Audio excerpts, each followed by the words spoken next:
That takes care of the announcements. Greetings, I'm Joe Brown. I said that. Everything that I present today is my own opinion. And you were to believe nothing that I say today. This is not about my novel, The Boson Maru, which is masterfully written, and it's about the near future, and it's part one of a 3-novel series. It is not about my website, which you all should memorize, and it is not about millennial physics, which is part of that website and is the new foundation for all of the physical sciences. It is not about a treatment for AIDS, which also appears on that website and will save our children. The Advent of Cells was copyrighted in 1992, and I have been looking at it for a long time. I was thinking about it at least 20 years before I published it. Now, what's at stake here with this presentation? The adaptation of this model for the creation of cells in the world will help with neural reconstruction, because it will provide new ways to do it. A spinal cord damage and brain restoration, myelin sheath regrowth, which is a big deal. It also will lend information on prions and how prions impact our systems. Mad cow disease. It may help with Alzheimer's in providing a new approach to changing the plaque structures. And the last is your sanity. And I don't take that lightly. After World War II, there was a strong drive to develop science in our society. And there was an assault on religion. It was very active, and religion pushed back. Not a surprise. And the main battleground was the origin of life. It was fundamental to everything. And so there was this huge confrontation between the traditional religious people and the new scientists that were trying to push an agenda. And what happened was that during this moment in history, the tidal pool model was presented and endorsed.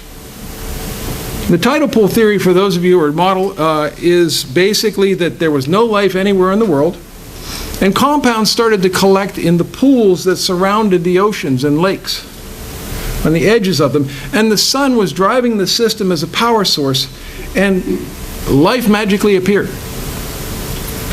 And unfortunately, even today, there's not a whole awful lot of detail about that.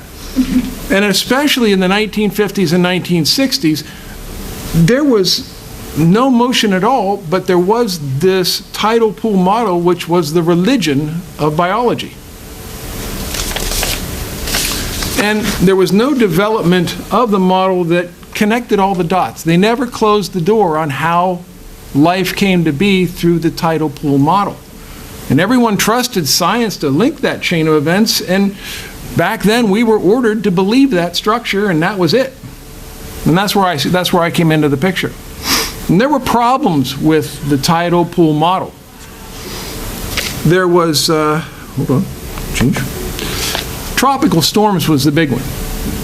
Tropical storms were consistently available and hitting every part of the tropics, no matter what, and they were very strong and very powerful. And so there was very little stability over time when you're looking in time in great quantities. And I saw an empty model in the tidal pool model with no depth. There was nothing to flesh it out.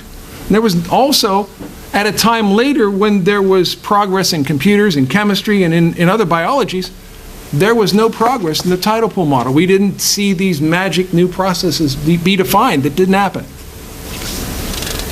And so I looked for a better alternative, and I found it. So those of you who have the tidal pool blinders on can take them off now. I'm going to read the summary of this proof. It's not a theory, it's proof. And it'll help you as we move forward. The advent of cellular life took place in a cold climate and used photovoltaic energy to create amino acids. Vast arrays of discrete small pools collected and distributed amino acids. Constant freeze thaw cycles, maintained interpool pathways, and physically maintained the arrays. Voltaic potential is proven between all discrete pools for all daylight hours. Semiconductor principles are applied to model capacitance, and cascading voltage fluctuations are shown to have had the potential to permit the formulation of all sets of the amino acids. Progress toward autonomous cells and amino acid fabrication networks are a result of the arrays.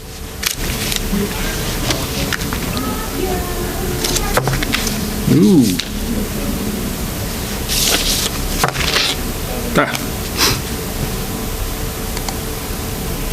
Oh, I was supposed to put that up there. What we're looking here is mud.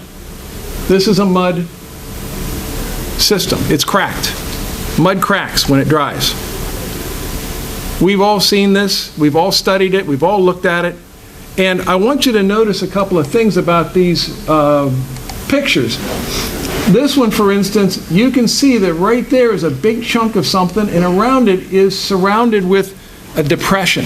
It's a valley.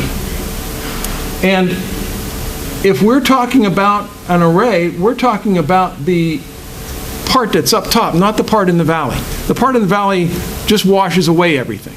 We're not talking about that. And mud cracking occurs at all elevations and at all latitudes. What can somebody say something that they notice about these particular ones, some distinct characteristic of them?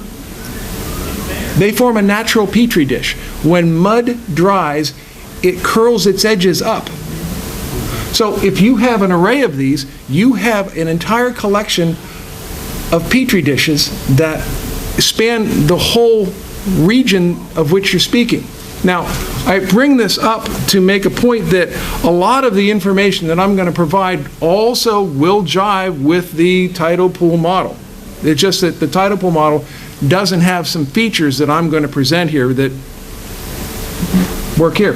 Now, on this one, we have, this would be a viable system, but down in here in this valley, this would not. And what I want you to get from this picture is that when you're looking at any particular area, no matter what it is, there's going to be portions of it that are part of what we're talking about, and the rest of it has topography that doesn't work. It's too deep, it's cliffs, it's rocks, whatever it is. So it becomes a question, and since this is a statistical phenomenon, it becomes a question of what percentage of the area is viable, what we can work with. And this is to show you, this is a rock, and it's to show you that this cracking, mud cracking, has been going on forever. Every time you have sedimentary rocks, you can, if you work hard enough, find these in it.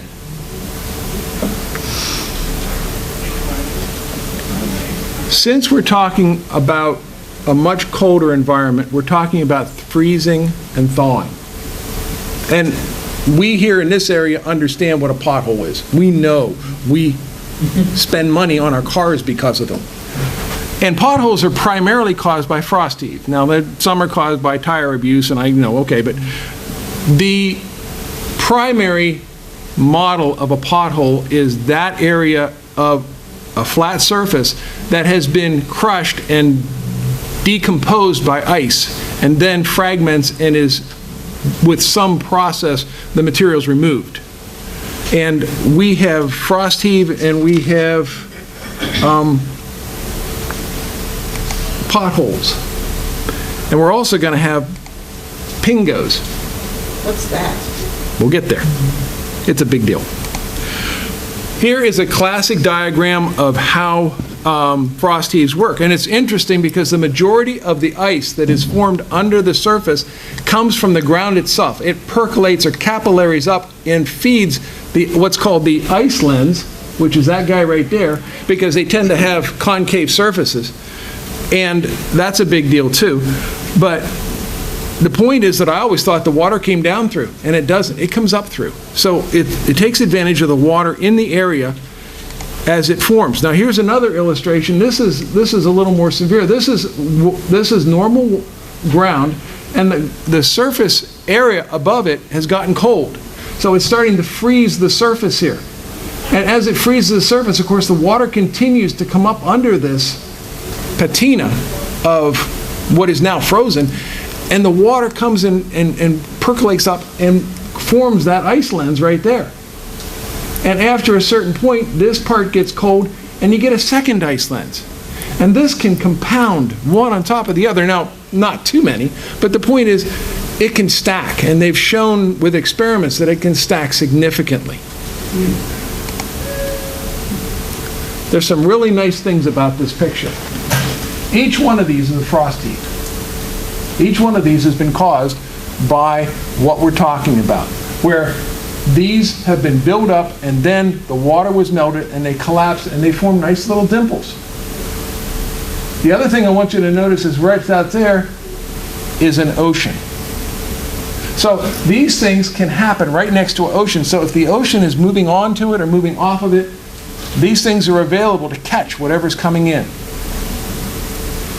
Okay. Now that's just a picture that's really hard to see, and it has no resolution, so we're going to move on. More potholes, or more frost heaves. What is that? That's a pingo. This is a pingo in Canada. This is a place where people have not been. We didn't do this. Humans were not participating in this. This is nature. How tall is that? 70 meters. It gives you a perspective of what frost heave can actually do. And I want you to notice that around here, these look like cells. They look like rice paddies. They look like the things that we know grow material, grow organic material. This frost heave is well repeated all over Canada especially, and they have some photos of the Soviet Union, or Russia now. And if we were talking about our area of study, we would not be talking about what's on top of the pingo. We would be talking about what is here. So that if we were doing this study of this area you see, we would be looking only at this percentage of what is the total area. So it's the total area minus that guy. Now, he is getting rained on, he's getting snowed on. When the water melts, it washes down and it takes the nutrients off of this thing.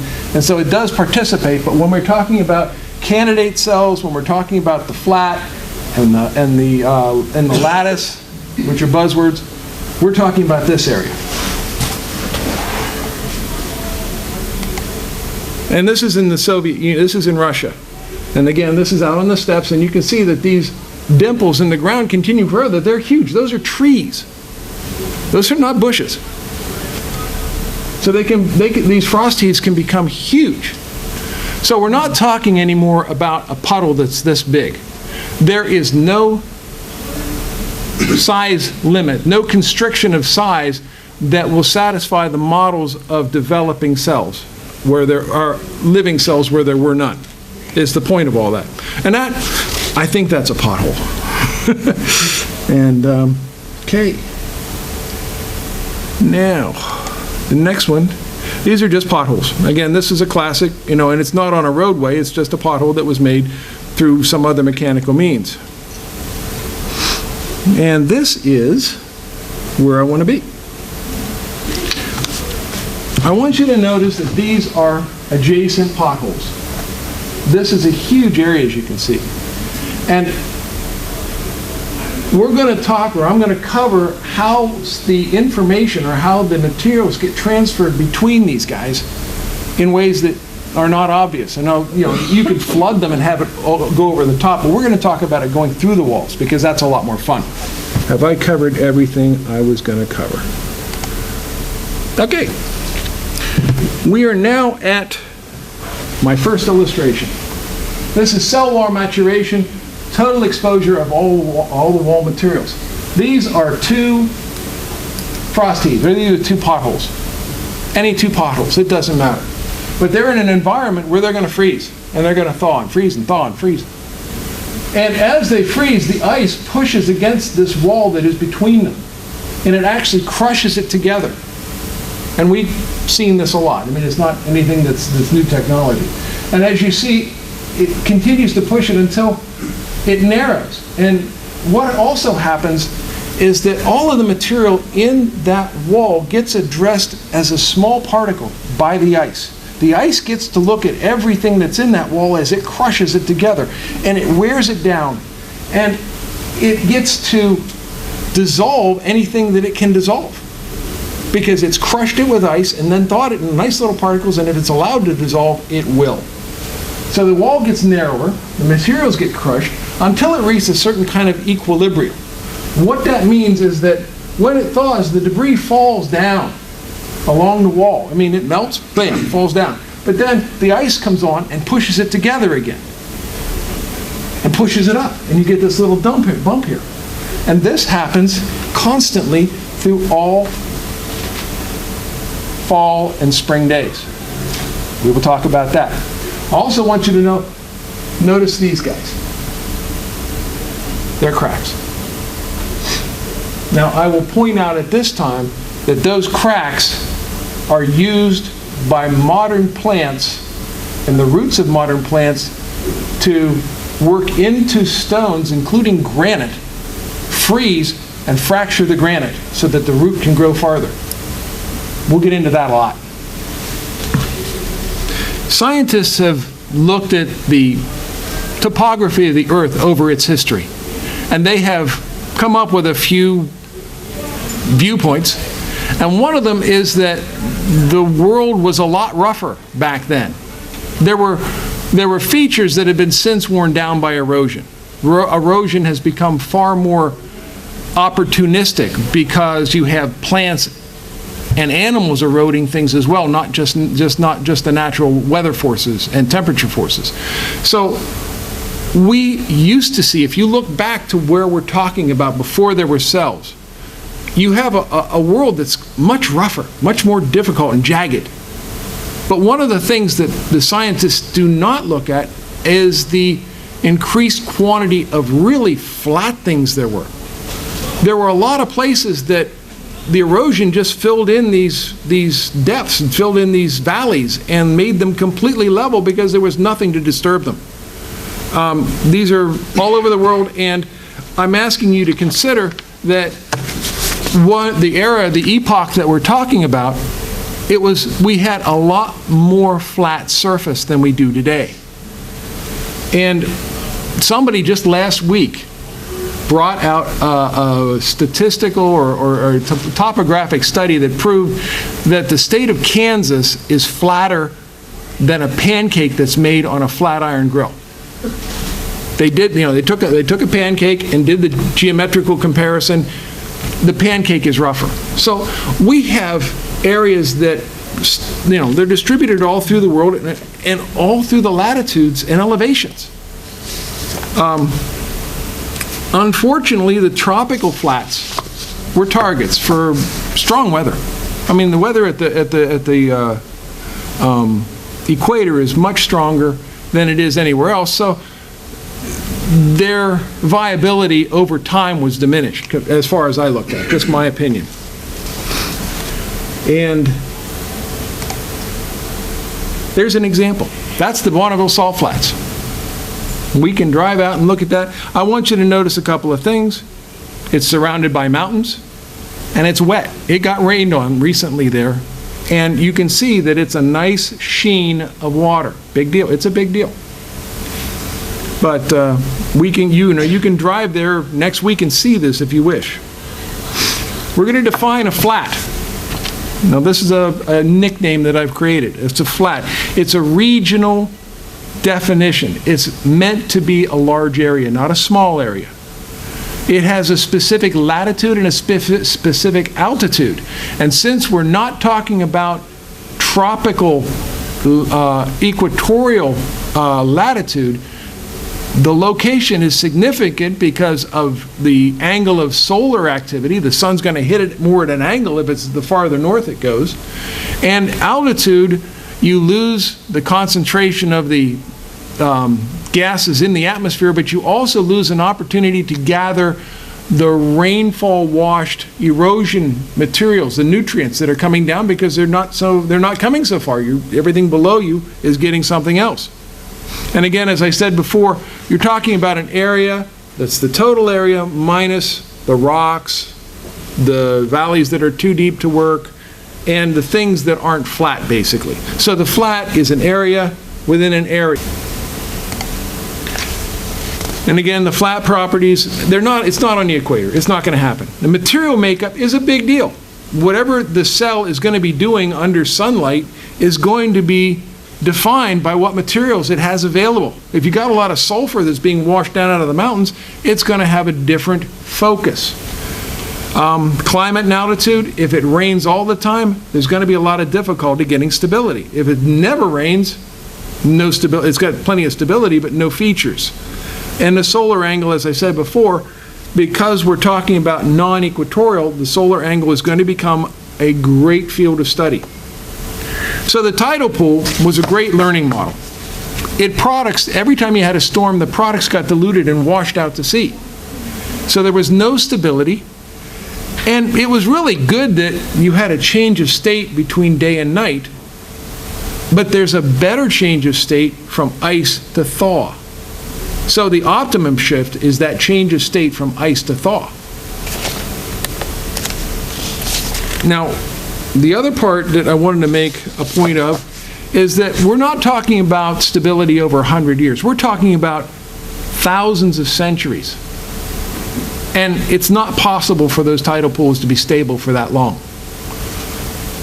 There are cells out there that could exist for this long. And in an ideal spot, they probably did, most probably. And they lasted for centuries. There could have been cells that saw 1 million sunrises of this model. Now again, the cell will stay pretty much the same. The wall's going to shift around, but it's going to shift around very slowly and not really change the cell very much. It'll change in size, it'll diminish and get larger, but it's going to be pretty much the same. But more specifically, the flat will remain the same with almost the same cells in it for very, very, very long periods of time. To give you a perspective, within 1 square kilometer, if you define the cells as less than 10 meters squared, there's 10 to the 4th power cells in that square kilometer. That's a lot of cells. And when you look at that, you're looking at millions of square kilometers. That's just Canada. There's similar in the Soviet Union, in Russia. Yeah. This is a river valley in Siberia, and you can see all the little lakes and such, and you can imagine how large they are. But the point is that even today, we have all of the evidence that I'm presenting existing today. Its proof of existence is 100%. That works for statistics. The lattice is a nickname that I created. And the reason I created it is because I needed to come up with some condition. And the condition I created was to define a set of qualifications for cells. The lattice is a nickname that is meant to do both describe a physical concept and an engineering concept. The lattice is going to actually be a computer program. But it is also the definition of a set of cells. And the set of cells are ones that actually do contribute to the eventual creation of life forms. They're not life forms themselves, maybe they are. But if your cell candidate is within the lattice, then it has contributed ultimately to the production of life. So the best model that I have for the flat is one that's surrounded by mountains. It's just in a valley that's been filled in and is flat, and it's receiving snow melt and rain from all of these mountains from around it, and the rain washes down and the melt washes down to the edges of the flat. And each tributary onto the flat provides a discrete and unique quantity and ratio of nutrients, so that when these land at the flat and spread out, from different approaches, you get an infinite ratio of every single material in what is being washed down. The sulfur might be richer over here, the sodium products might be richer over here, but in that flat someplace, you can find the exact gradient of whatever chemicals you're investigating somewhere on that flat if it was contributed by the mountains. And that means a lot. It fans out onto the flat and it spreads out, and again, it's an infinite ratio, virtually infinite ratio concept. And the best part is that when you define the size of the cell, you also define how how infinite are the ratio of selections. If your cells are all 10 miles wide, you've got a few big chunks. If they're 1 meter wide, you've got tons. Then the other part is that you will have tiers of flats. In other words, you will have in a mountain range, you might have 10 flats. And the top flat is going to do something. The next flat is going to accept the contributions from that top one. And then everything's going to continue downhill until it gets to the bottom flat. So if something needs to be done to supply primary chemicals and it's done in the top flat, it doesn't have to be done in the bottom flat because the rain will come down, the water will come down every year and bring the stuff from the upper flat down. And this is going to become a later important model.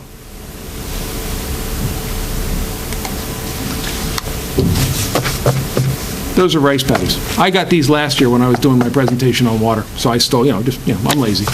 At any rate, this is the means that we make the vast majority of our food in the world.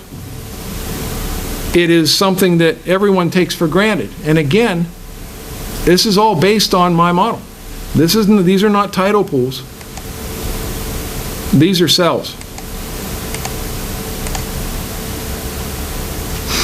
One of the big areas of study is going to be cell variation. You're going to have cells that are very shallow and broad. You're going to have others that are deep. You're going to have some that have squared off bottoms. You're going to have some that are nice and rounded in the bottoms. And the deal is that when the wind blows over them, the effects are different. When the sun hits them, especially because it's not hitting them straight down, it's hitting them from an angle because we're not in the equatorial section, those bottoms make a huge difference. So you have not just the volume, specific volume of a cell, not just the specific liquid material, you also have the shape. You have the shape of the wall. And it's a big deal, and I'll get into that later. And again, we're back to this one. I like this one. Get back to this. You can see that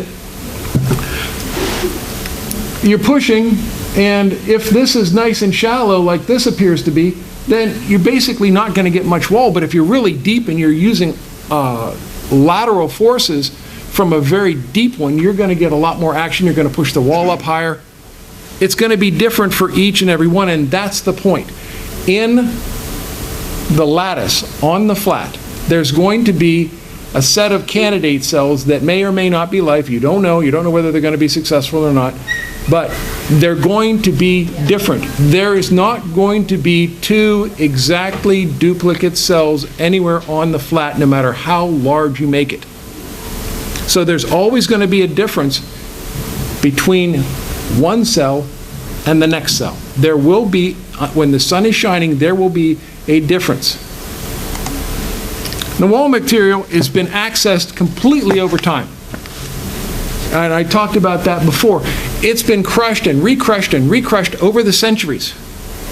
And it has been totally accessed. So anything that can possibly dissolve in the water, in the liquid, is already dissolved. It's already there. And basically what happens is that the wall cells become inert, because they basically contributed all of the information, all of the stuff that they're going to contribute to the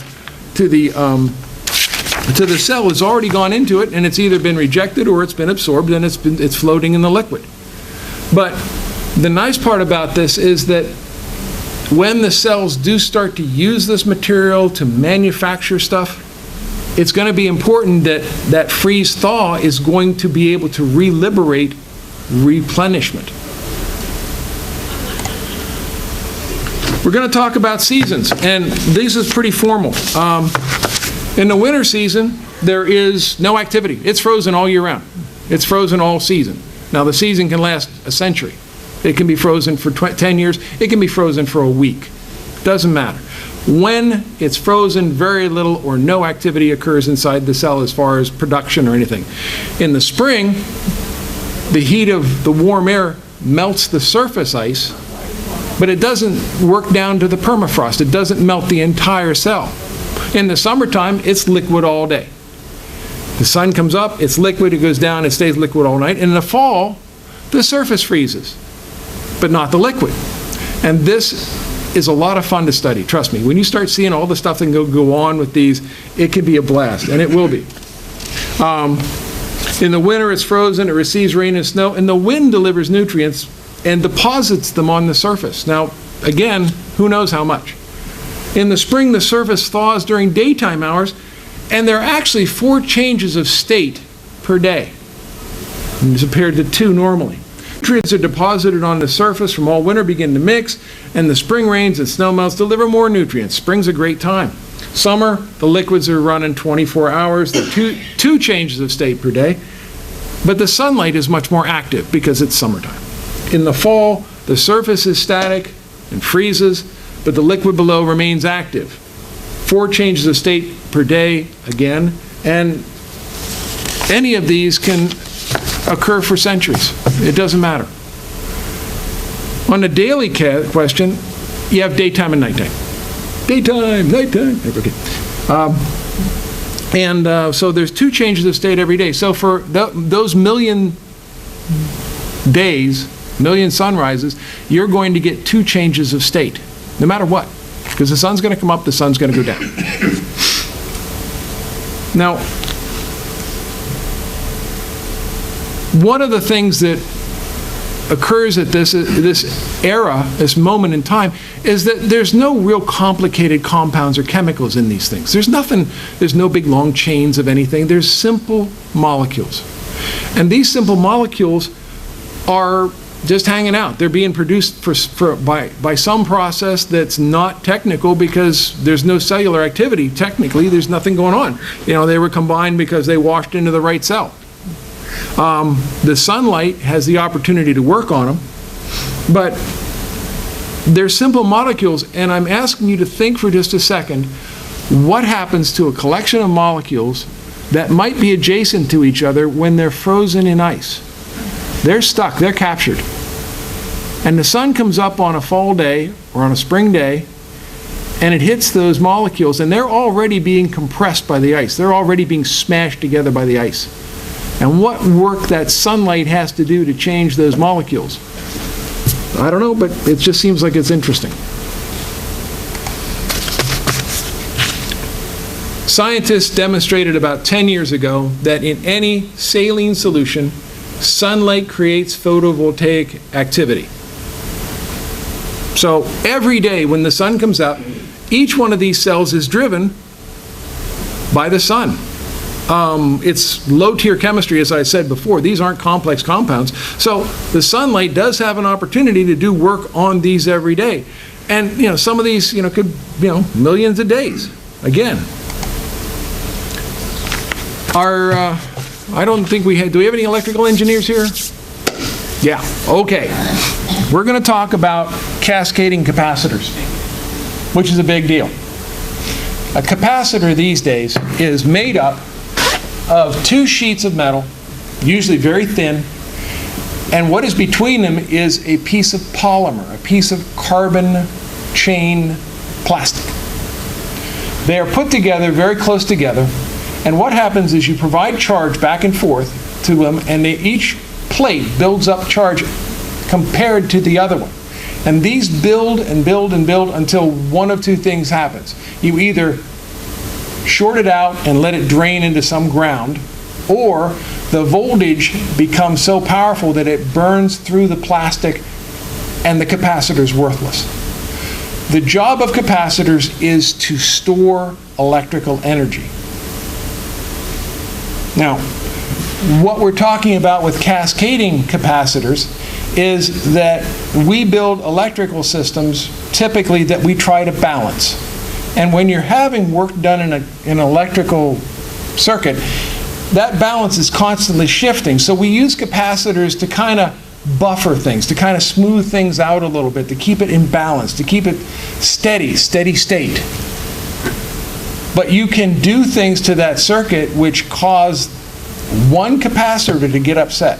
One capacitor gets drained, one capacitor shorts out, and instead of it just kind of dribbling down to nothing, you have a cascade effect where the capacitors, because one of them is upset, the rest of them become imbalanced, and they force the electrical current in one direction along the circuit. And this can burn down houses. I mean, it's awful. It can be awful. Most of the time, it just means you throw away the piece of electronics.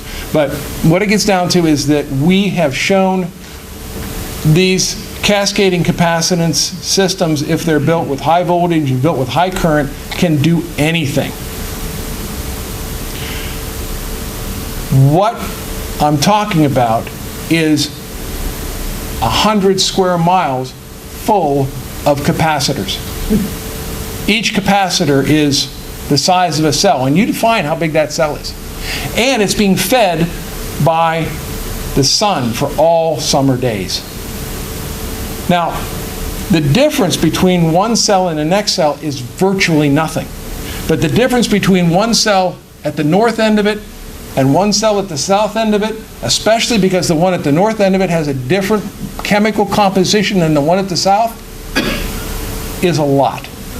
And when you have the cascading of the electrical effect that can occur across this distance, you might have that one short out at the north end, and it takes 5 minutes, but 5 minutes later it's at the south end, and it has fried 20 to 30% of the cells that are between it.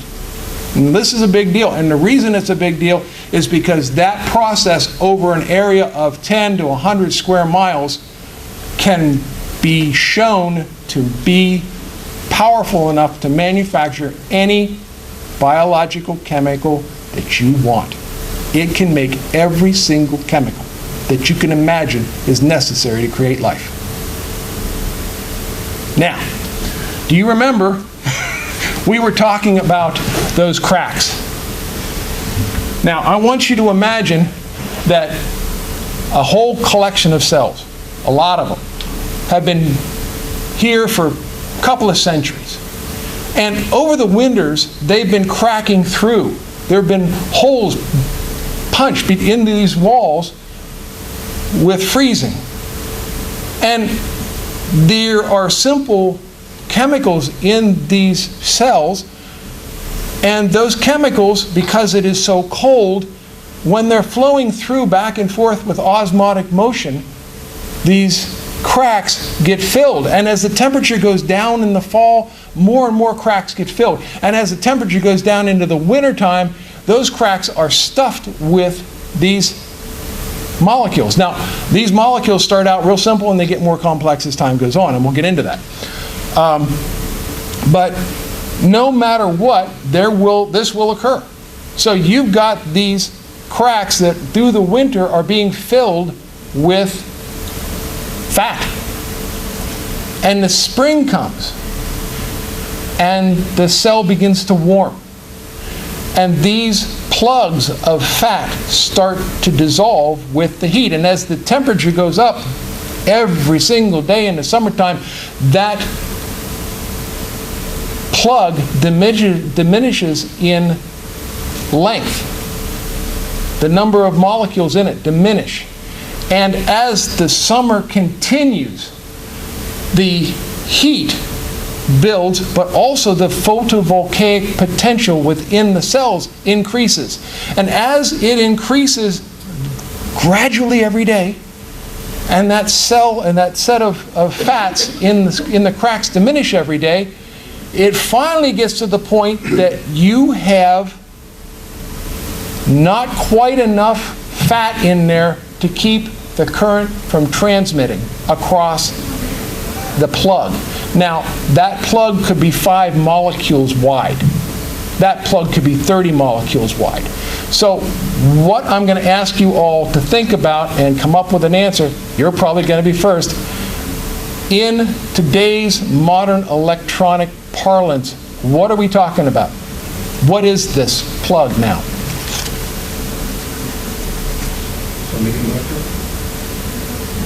Data transmission.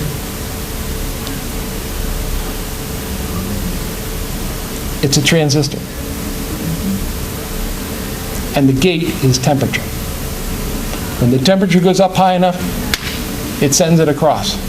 And it sends it across thousands of cascading potential capacitors. And again, I don't care what kind of chemical you want to manufacture. This has the potential to do it and did it. Simple as that. The other part is this crack. What physical feature do all ice cracks have? They're fractals. So you have a fractal crack that has a semiconductor in the middle that just arced across, and what do you get? Frequencies. You get harmonics.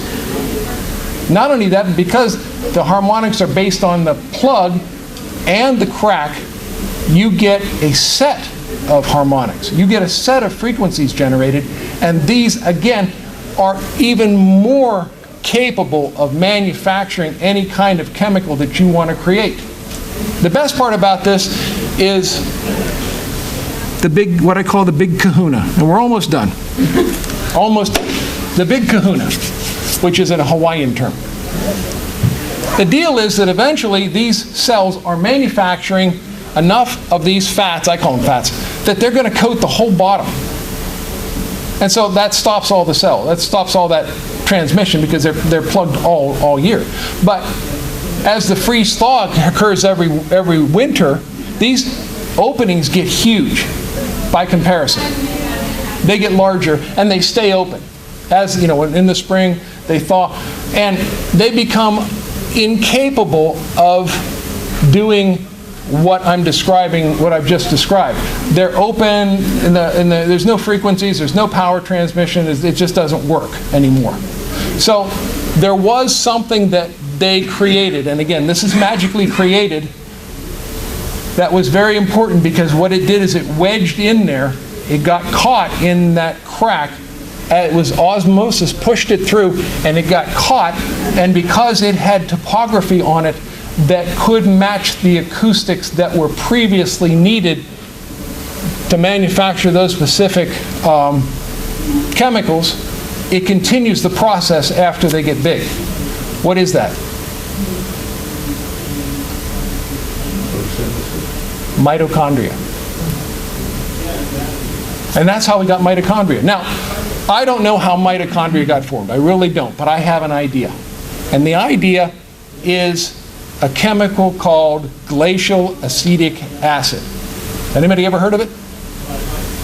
Well, it's called glacial acetic acid because it forms crystals in solution 2 to 3 degrees above water. So as the water is beginning to get colder, the glacial acetic acid that exists in it crystallizes before does the water. And these crystals are capable of forming lattice structures inside the cell, and those lattice structures can capture anything. So you've got this really cold liquid just about to freeze, and you've got these crystals floating around in the cell, and they're gathering up all the fats, and then it freezes. So they become a backbone for how those fats are put together, how those chemicals are put together, and it is possible that it helped to contribute to manufacture some of the things that we imagine are part of what we call cellular life. This is the last slide, I think. No, this is not the last slide, but this is the last feature. This is my favorite place right now. This is in Bolivia. And it is called,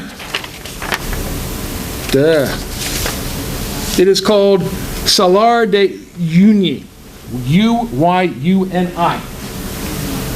This is a flat. It's like the Bonneville Salt Flats. It's very, very high saline. From here to there is 90 miles. That's how big that flat is. And the reason I like it is, we'll get to that, but I want to show you some real quick slides What do you see there in front of the Jeep? Cells. More cells. That's how big this place is. And again, the water runs in off the mountains, lands, and stays there. Cells. And this is to point out that mud cracking works. This is extremely high altitude, by the way. Not extremely, but it's high altitude. And you can see that these are discrete cells. And again, this is all crystalline, so it's kind of cheating, but you know, it points out that this is the kind of thing that we're talking about. And these are all photographs of that flat. I like this one. This one's really clear. I wish I could go there. I like that picture. Okay, the reason I like this place, I'll go back to it. The reason I like it is it is the world's #1 source for one material. What is it?